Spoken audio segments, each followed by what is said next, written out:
start, create, or revamp. There may be something out there that needs a slight tweak to make it even more have even more utility. And it might be sitting in your head. Start it. Start it. Do it. These people are telling you the old way is over.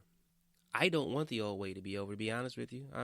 I don't want to, but I'm not going to get left behind either. And I don't want you to get left behind, because I know growing up, better yet, being conceived in this religion, I know we didn't get a fair shake in the start. We did not.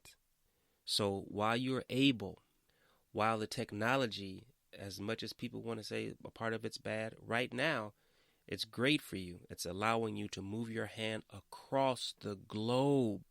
I told you before, I had a business a few years back where we were reaching women across the globe, selling scarves. I had no idea. Fellas, listen to me if you're listening.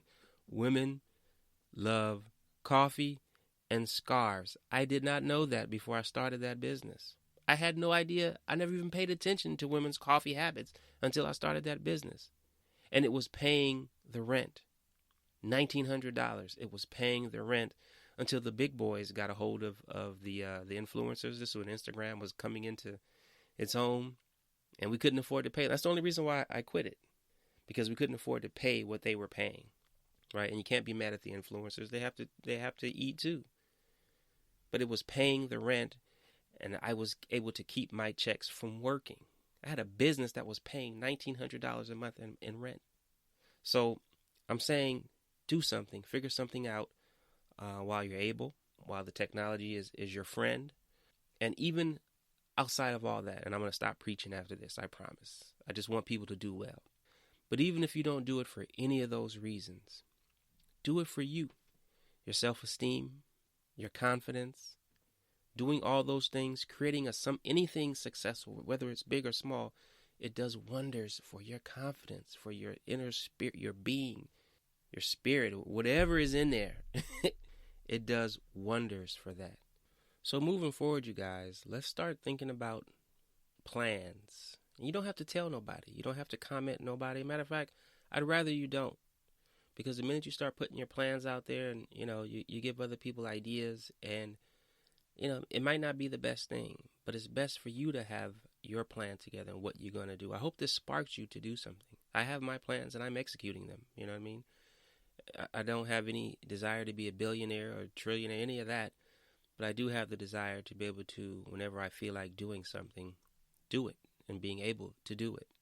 So start those plans, write it out. Or if that doesn't work for you and you can keep it in your head and get it done, get it done. It's time. We don't have much time left for the old traditional way. We don't. That's the whole point of all of this. Yes, real estate is still traditional, of course. But ultimately, use this technology that they're giving us or they're implementing upon us. Use it to your advantage. Use it. Figure out a way, whatever your interest is, there's a technology to support it.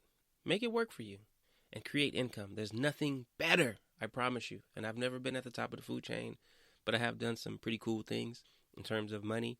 And to watch your work make money and that bell going off while you're asleep from your online store or however you do it is the best feeling in the world. And I promise you, you won't think twice about the Kingdom Hall, the governing body, or any of that nonsense they taught you. All that stuff will quickly go out the window, which is great because it's making room. It's making room for what you were really meant to do and be on this earth, and that is to create for the benefit of others. Ladies and gentlemen, once again, I am always happy that you've stopped by and let me bend your ear a little bit. And again, let me, before I forget, on the 17th, February the 17th, I have an interview coming up with a former Jehovah's Witness elder. Okay? I'll just leave it at that. February the 17th, I think that's Wednesday, former Jehovah's Witness elder, and we're just going to talk to him a little bit about his time in the Kingdom Hall and versus what's happening now. And I've been long wanting to get him on.